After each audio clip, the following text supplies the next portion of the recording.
IFA ও রাজ্য সরকারের যৌথ উদ্যোগ বাংলার প্রতিভাকে খুঁজে বের করতে শুরু হতে চলেছে স্বামী বিবেকানন্দ জেলা cup football championship. ক্রীড়ামন্ত্রী Arup Biswas জানিয়েছেন, 11 সেপ্টেম্বর থেকে শুরু হয়ে মার্চ পর্যন্ত চলবে এই টুর্নামেন্ট।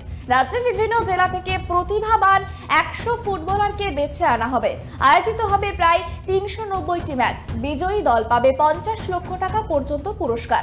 মূল লক্ষ্য ঘরোয়া স্তর থেকে ফুটবল প্রতিভা তুলে এনে তাদের উপযুক্ত প্ল্যাটফর্ম দেওয়া। এই প্রতিযোগিতা বাংলার ফুটবলের ভবিষ্যৎ নির্মাণের গুরুত্বপূর্ণ ভূমিকা পালন করবে বলেই আশাবাদী ক্রীড়ামন্ত্রী।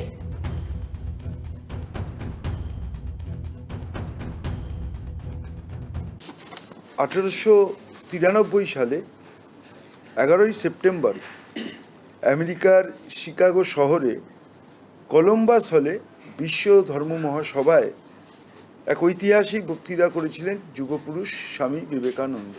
যে আইএফএ, ইন্ডিয়ান ফুটবল অ্যাসোসিয়েশন, তারাও তৈরি হয়েছিল, প্রতিষ্ঠিত হয়েছিল ওই 1893 সালে। ফলে স্বামীজির প্রতি শ্রদ্ধা জানিয়ে এই শিকাগো বক্তৃতার 133 বছরের স্মরণে আমরা একটা ফুটবল টুর্নামেন্ট করছি।